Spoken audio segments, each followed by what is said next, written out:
You know, the great country of Scotland, and that's what it is, has done a lot in the sporting avenues since their beginning many hundreds of years ago. But what they did earlier this week in qualifying with the World Cup probably stands as one of the most popular victories, not only in the country's history, but in world history. The idea of the Scottish team getting back to the World Cup has been 28 years. So through a cooperative effort by Canadian Press and Reuters, we're going to break it down for you.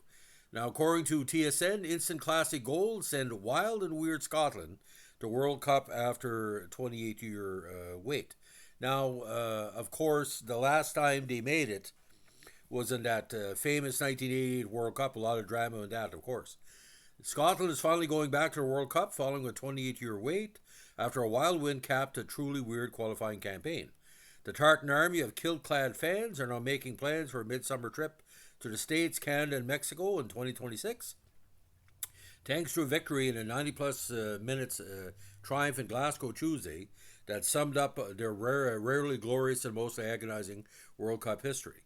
3 instant classic goals, 2 of them in stoppage time, 1 from the halfway line, sent Scotland to an improbable 4-2 win over heavily favoured Denmark at raucous Hampden Park.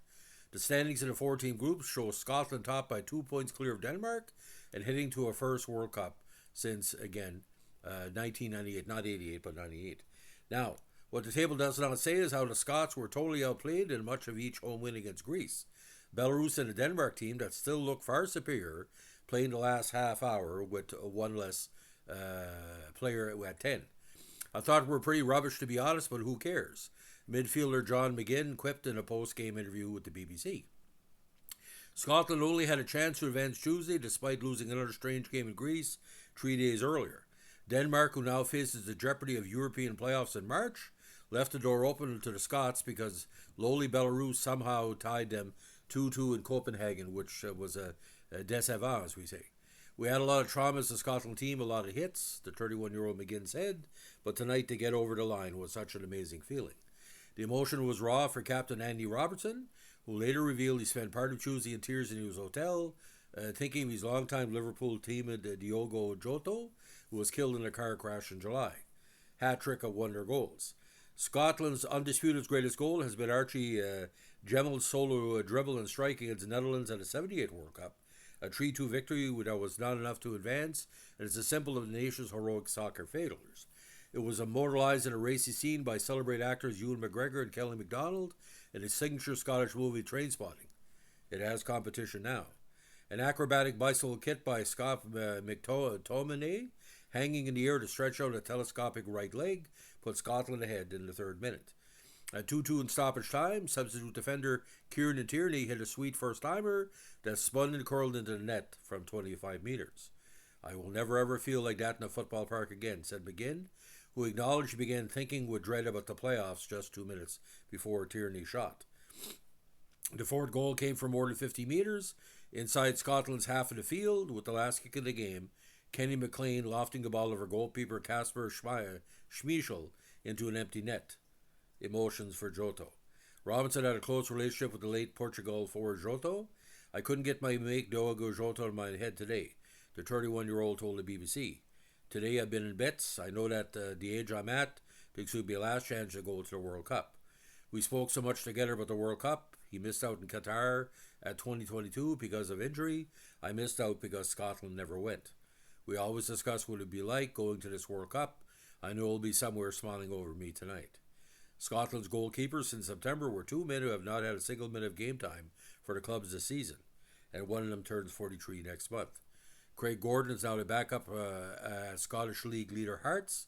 He was needed by coach Steve Clark to play his 83rd national team game Tuesday because of an injury to Angus Ginn, who was the third choice at Nottingham Forest in the Eastern Premier League. Gordon was error-free against Denmark after making key saves Saturday and a 3-2 loss against Greece that threatened to be a blowout before Scotland's second-half rally. He might well be the oldest of any among the 1,248 players due to be selected for the 48 World Cup rosters in June.